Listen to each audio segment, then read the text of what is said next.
Welcome to Real Talk with Real Estate Pros, where we bring you exclusive interviews with the real estate experts. We'll delve deep into their journey to success and learn how to go the extra mile to serve their clients' wants and needs.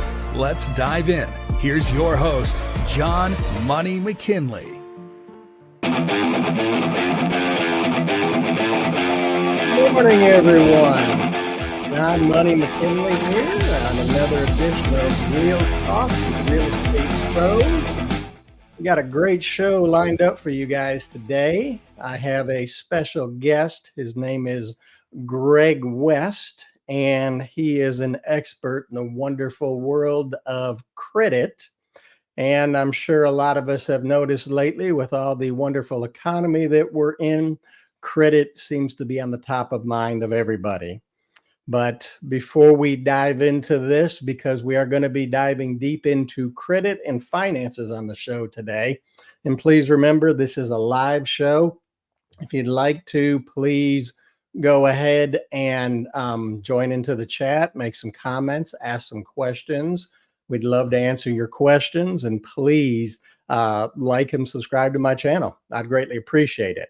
But we definitely want to get some disclosures out. This show is simply done for information purposes only and as entertainment.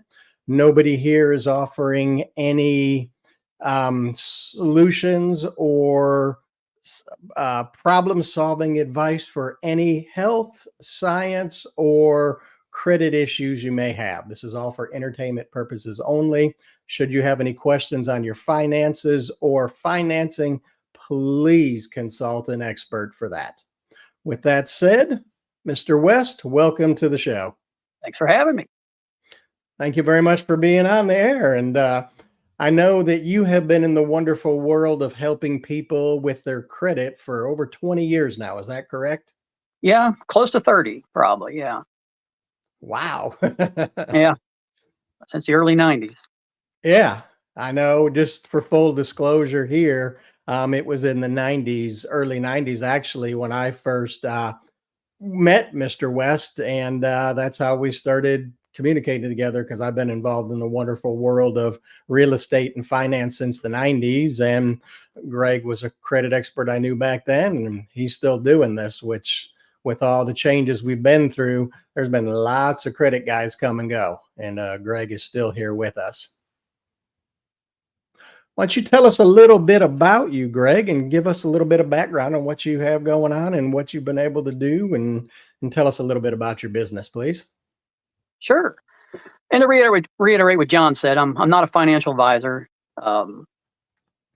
This is not considered financial advice, just a guy that's got a lot of experience in it. So do your own research and look at this as entertainment purposes. But yeah, I actually got into the credit business because I actually needed credit help way back in the early 90s. I had suffered through a business loss. I ended up having to file bankruptcy. Came across a guy that was doing it, and long story short, I started working for him. And then we just agreed to disagree on some things, went out on my own, and pretty much been doing it ever since. And it's been a changing landscape, man. I actually still do all the disputing for each client I have. Every time they call, they speak with me. So this is a guy that's been in the trenches and see firsthand what's going on, not just reading something off the internet to find out if it's true or not. So I have my own personal history of things I've tried and done, I know work, and then I share that information with the clients as well. Wait a minute. So you mean you're actually somebody that puts your hands into this to find out the truth of what's really happening? You just don't go to the Google bot and ask for its advice on how to do things? Correct. Yeah. Yeah, today's times, I'm sure a lot of people that are in professionals as well can realize or have dealt with it when they deal with somebody. Well, I was on Google and it told me, and it's like, well, wait a minute, let's. Yeah, that's I actually had I don't think I've told you this, but I actually had a client of mine recently sent me an ad from a TikTok, and the ad was something like, clean off your credit history in 90 days with this new law, and they sent it to me asking if I'd ever heard of it. And of course, it was the Federal Credit Reporting Act, which has been around since 1972. So yeah, I'd heard of it, but the TikTok apparently was pretty new. So you got to watch out the marketing stuff, man. It's Oh yeah. Because TikTok, that's another great source of solid information on how to do it things. can be, but you got to be careful. Yeah. Exactly. Well, speaking of the credit repair, let's get a little bit into that and kind of dig deeper into it. And just so everybody knows, I've got a lot of questions here. My great assistant, Chad, has put together an incredible list of questions because I'm in the world of finance. I help people get financing to buy or refinance homes. And typically that is the first thing that comes up when I'm working with a client is credit. And they have a lot of questions. And Chad was nice enough to put together a list here of some questions that people have asked. Let's get into, can you explain to us a little bit on how what is credit repair and exactly how does it work, Greg? Credit repair, in essence, just using some laws to your advantage to try to go in and what they call clean up your credit, as far as trying to remove things that maybe aren't yours, or if you can't recall they're yours, fixing errors, late payment history. But it also has to do with rebuilding. Um, One of the big mistakes people make with the credit repair is they try to remove and get items taken off to where they think they're cleaning up their credit, but if they're not focusing on new credit as well, if they don't have any, they end up being like somebody fresh out of high school, no credit at all, which is, and as you know, just as bad as having bad credit. So it's a two-part process. You need to learn to build new while we're trying to clean up some of the bad. Okay. So you take a little deeper approach. You're not just about, hey, let me help you clean up some of the negative stuff that is showing up on your credit report that is inaccurate and inappropriately placed there. You dig into it and go, okay, it's one thing to get your credit in a better position, but I want to give you the education you need to get yourself in a position so you can have long-term success. Right. Yeah. To be more specific, anything that's how the law reads, anything that's you feel is inaccurate, obsolete, outdated, or unverifiable. Okay. And I know we see a lot of that too, Sure. especially when we're working on refinances with people. I can't tell you how many times we get stuff from the title company. Hey, there's judgments, there's liens, there's bankruptcies on all these people. And of course, we have to go through on the title side of things with the title companies, at least in Texas where I'm at. Now, just so everybody knows, Mr. West is not in Texas. He's at a secret hidden location in the mountains of Kentucky, but we cannot disclose his location. He does have his contact information on the screen. So if you'd like to reach him, that's his secret bat phone. You may reach him for consulting. We kid, of course. Of course, if you call now, you're going to get my voicemail, but I'll get back to you. Okay. Well, speaking of credit, as well on thank you for getting information on the credit repair and a little bit better idea of how it works. What are some of the common mistakes that you see people making with their credit in today's times? Really, it's the internet searching, because there's a lot of good information, but there's a lot of bad information based on who you're contacting to get the information from. So when someone calls me, I'm trying to figure out what they're trying to do. Like, for instance, with credit information, you're going to get a different answer from a mortgage guy than you will, say, a bankruptcy attorney or a debt negotiation attorney or a credit repair guy like myself. So one of the biggest mistakes I'd say is just kind of jumping in and not figuring out what you need. Like, there's a big misconception out there that if you go and you start paying off a bunch of your old collections that have been on there for years, and by the way, in some states you may not even owe anymore, which we can get into that later, but a lot of people assume that when you pay those debts off that they take them off your credit report, and that's not always the case. What you end up with is just a collection or a charge off with a zero balance, but it's still hurting you. Whereas you could have put that money to better use somewhere else, maybe building credit, paying down credit cards, things like that. But I'd say that's one of the biggest mistakes. Okay. Yeah, I've had that a lot too, where I have people, they'll go and they're like, well, I paid that collection off. Why is it still there? I'm like, because they don't have to remove it if they choose not to. Yeah. And people going and paying a 6-year-old collection, a lot of times from what I see on my end is guess what that does? That just reactivated that account and made it fresh. Yeah, it can potentially change the date of last activity. So you Yes, may end up having it on your report longer than it should have stayed. exactly. Yeah. And there's another one I would like to get into. Um, Working on the credit side of things, whether it's paying off things or whether it's in the process of disputing, can you kind of give us an idea about how that is going to affect people when they're trying to do things like, let's say, buy a car, or let's say financing to buy a home, like when they're working with me, if they're in the middle of disputing things or in the middle of paying off things, how is that going to play into the factoring of what they're doing?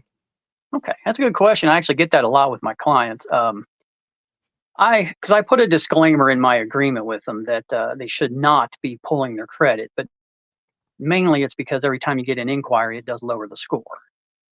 But generally, unless you're buying a home, it doesn't affect a whole lot. What happens is a lot of the accounts get turned into actively in dispute. So if you're buying a mortgage, you definitely do not need to be doing credit repair until the mortgage is closed, because it can screw up a closing. With any items that are actively in dispute, or make sure the disputes are done before you start the process. Generally, with Exactly. anything else, it's not that big of a deal. Yeah, I can attest to people when I get a credit report and there's items in dispute. The first thing an underwriter is going to ask for once that file goes into underwriting, hey, I need all of those items on that credit report that are in dispute. I need them out of dispute, and I need to have the credit profile rescored. Yeah, I've had cases where I've actually had to file a dispute to remove comments of that it's in dispute, because sometimes they don't remove them when it's done. So yeah, that happens frequently. That's something that I've been noticing over the past couple years, and I know you and I have discussed this when we're working with clients, is we spend time with them. I mean, we've had clients we've spent years working with to get them in the financial position to be able to become, homeowners where they can actually have the joy of being a homeowner and not have to worry about losing their home, but they still have that stuff sitting on their credit report where the stuff still shows in disputes. We went with them, worked on them, got all the inaccurate information removed on the credit report, helped them build a good credit profile. And then you have to go back in and tell the credit reporting agencies, hey, this is no longer under dispute, to get that Yeah, removed. for sure. It's almost like they're working very hard to make sure your credit is not quite as good as it should be. Yeah, I would agree with that. Some people might call it a conspiracy, but really, if you look at it, banks, lenders, do they really have a vested interest to help you get your score as high as possible? Because then they can't justify a lower rate Uh, or a higher it, rate, which of course they make more money on. So I don't know. You could dive deep into that. no, I would have to agree with you. I'm going to throw this out there because we would never ever on my show, because I would never ever get into any conspiracies on anything. That would be Right. crazy talk. But no, I mean that's true, because at the end of the day, your credit profile has a lot to do with what interest rate I'm going to be able to offer you, because that's another item that's out there that people don't realize. This back when we went through the last mortgage meltdown in 2007 and 2008, the federal government came in and told us mortgage loan officers, originators, hey, you guys can no longer be paid on the interest rate and fees that are charged to a borrower. And I'm going to be honest, it's that actually has helped out, because now me as a lender, I have no vested interest in giving you a higher interest rate. I have even more incentive to give you a lower interest rate. However, with that Hmm. said, one of the main contributing factors is your credit profile, and your credit score determines in a large portion of what your interest rate's going to be.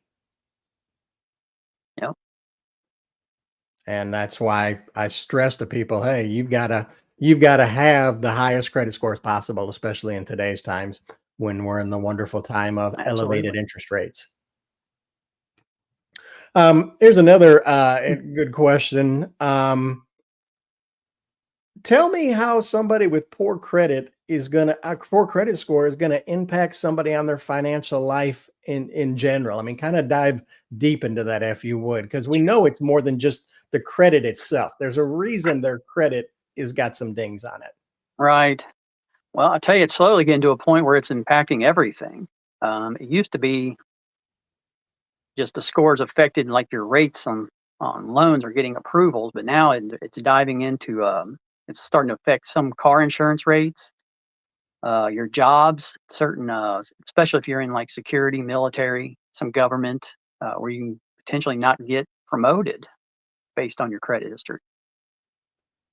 So it's starting to dive into everywhere, and then of course, if they get into the social credit scoring thing, I'm sure that'll be added in there as well, as far as how your credit scores relate to all that. So it's impacting everything. Even say if you don't want to buy a house, but you're looking to rent. Even a lot of your landlords, your potential landlords, are pulling credit history, looking for some reason to deny. So it's getting to a point where if you're not getting your credit in good shape, you could become what I would call a third class citizen. Now, you mentioned the social credit score, and I don't want to get too far into the weeds on this one, but we know that there is a social credit score out there. It's kind of in the shadows right now, but it seems to be weaving its way deeper and deeper into the credit profiles. Do you see in the future the social credit score and the credit reports as we know them today almost merging together and becoming one type of report? I do. I really expect at some point, because there's three different agencies and technically four with Innovis, and they're all privately owned. But I could see at some point where they might merge all of them into one sort of under some government umbrella. I could see that, but we'll see how it pans out. Either way, you need to get yourself straightened out just for your own financial well-being. Well, exactly. And when you're working with people, do you take the time to work with them on their finances, work with them on going, okay, there's a reason you had some hiccups in your past, which let's be honest, how many Americans today have not had something come up in their past that has caused, a credit issue that Hmm. happens? It happens. Crying about it doesn't do any good. It's okay. What are we going to do moving this point forward? Yeah, Because go ahead. I mean, you know as well as I do, how much education in school? Let me ask this of my audience here. How much in school did you spend learning about your finances? How much time did you spend in school learning about how to take care of? Remember the good old days? Now I sound like an old person, but how to balance a checkbook. Yeah.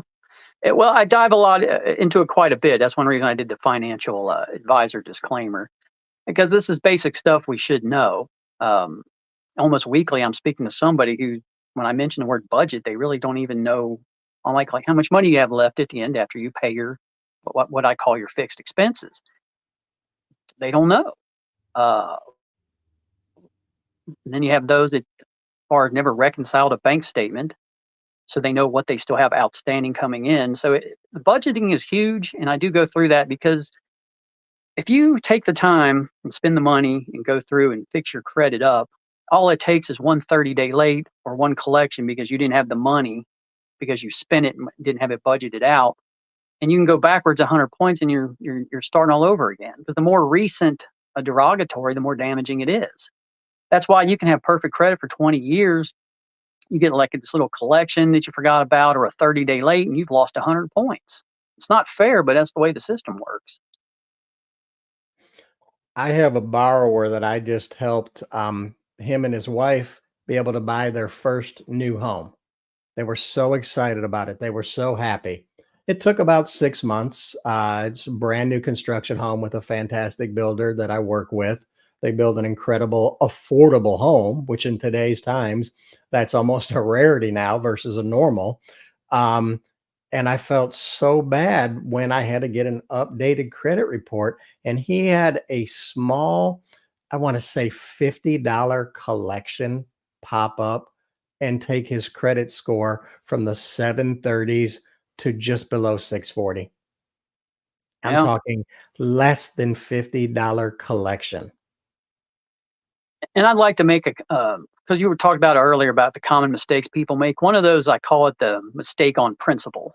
Um, you have a lot of people that have some great credit, and maybe they get, for lack of a better word, screwed by some company, and they're trying to collect $100 from them, and they just refuse to pay it out of principle.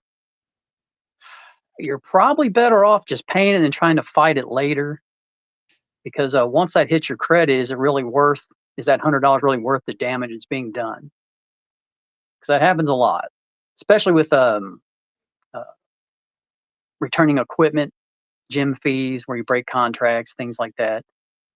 Because they're bad for. Actually, I had a guy call me the other day that 4 years ago he returned. I think it was Verizon equipment, and he just got like a $400 bill or collection on there because they said he didn't. Of course, who keeps records that long? So you gotta, eh, instead of fighting, sometimes you just gotta pay it for the greater good later on until after the fact. Oh yeah, it's a shame because I mean I felt so bad for that gentleman, and unfortunately there was nothing he could really do because he reached out to the collection company. I want to say it was for cable equipment from shoot 3 4 years ago, maybe even Yeah. 5 years ago. I don't remember exactly, but he called them up and they said, "Yeah, you owe this money." He's like, "Okay, I'll pay it. Can you remove it from my credit report?" They told him to pound sand. You know, Hmm. cost that man money. Oh, it's just and it's just insanity, and that's why it's so important. I stress this to everybody. You've got to get yourself on a budget, especially in these times. You've got to keep an eye on your credit. And let me ask you this, Greg, is there a place, a way that people can go get an idea of where their credit is right now for those of you listening and watching?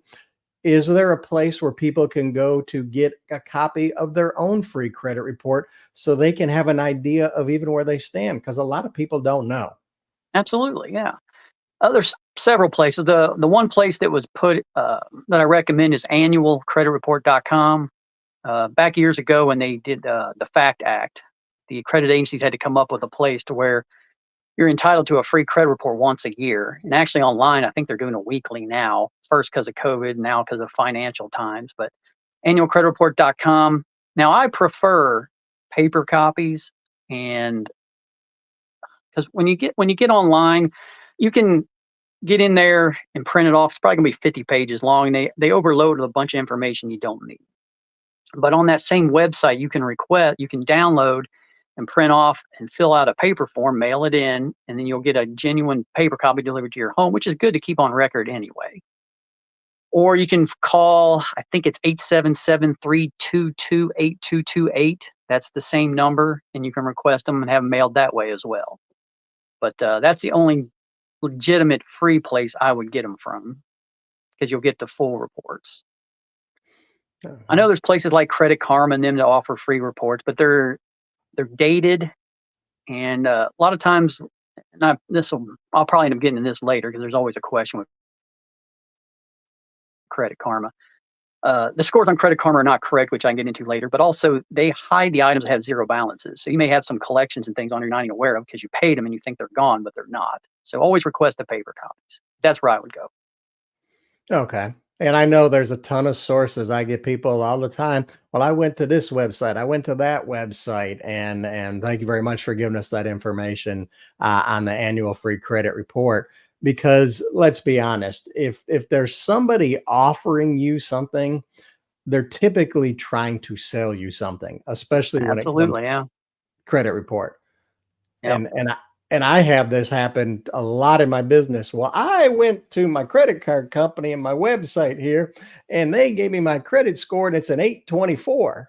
And then I pull their credit report and go, well, we've got a little discrepancy between your credit card free report and what the actual credit report is that we use to make a financial decision on what we're able to lend to you.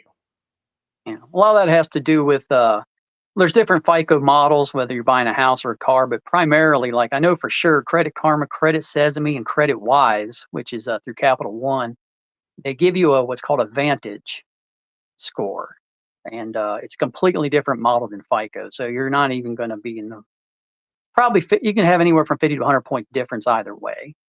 So they're not very. The only thing they're good for is seeing which direction you may be heading, but they're nowhere near accurate.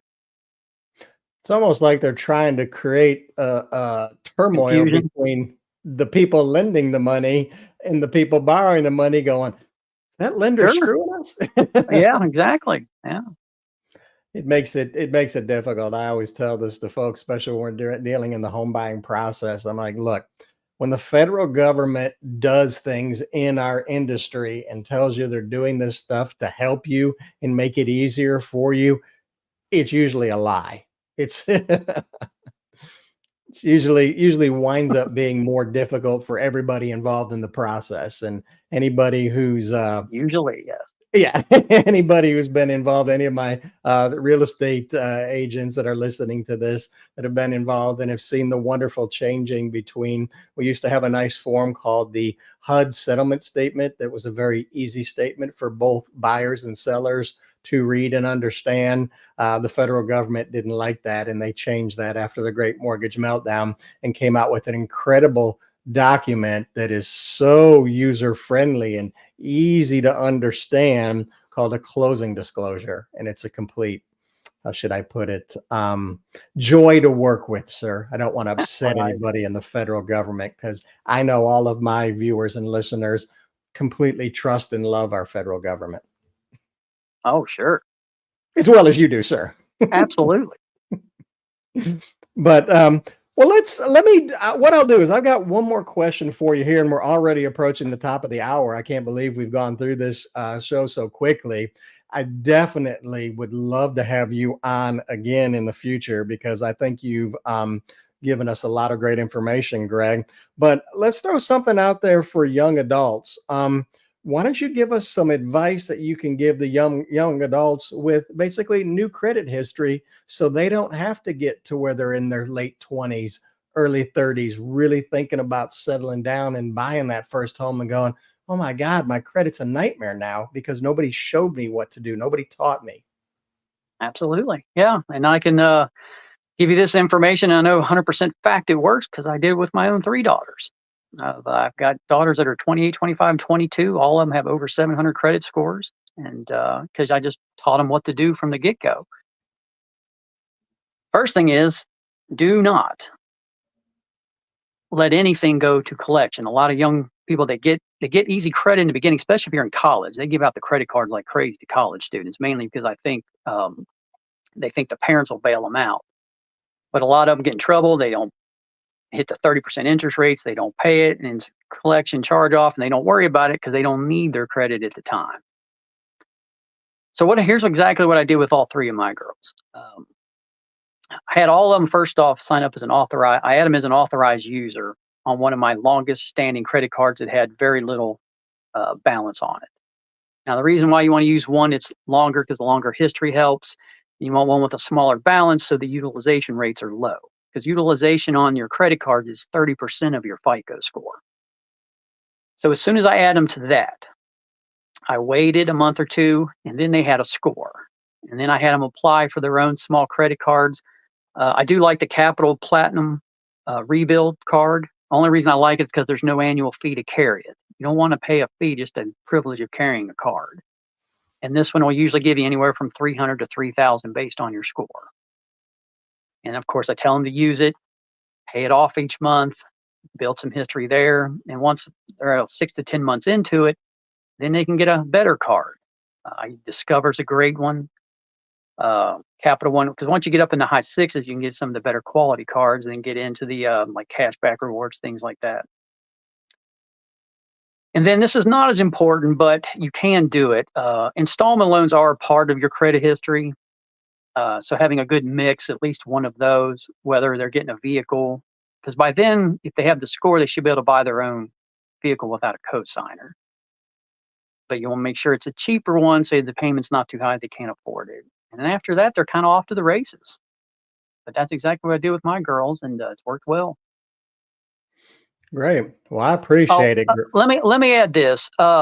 If if you don't have the ability to do that with an authorized user, maybe a loved one, a grandparent, a friend, worst case scenario, they can take a couple $100 and get a secured credit card as well and go that route. Okay. Okay. The secured credit card where, okay, you put $200 down and then you have a $200 limit on that credit card. Yep. Okay. Okay. Perfect. Yeah, Greg, that is some great advice. Well, I really appreciate it, Greg, and definitely would love to. Got my assistant Chad, producer, yelling at me, going, "Hey, we're at the top of the hour here now." Oh, And yeah, love to come back. Have me on. would definitely love to have you back on. I want to thank everybody for joining us here today on Real Talk with Real Estate Pros. Got some great shows coming up. If you guys need anything or you need any questions on credit, Greg's information is right on the screen here. If you need anything from me, you have any questions on financing, please shoot me a text. My text is right here on the screen. Would definitely love to help you guys out. Have a great day, and glad to have you on the show.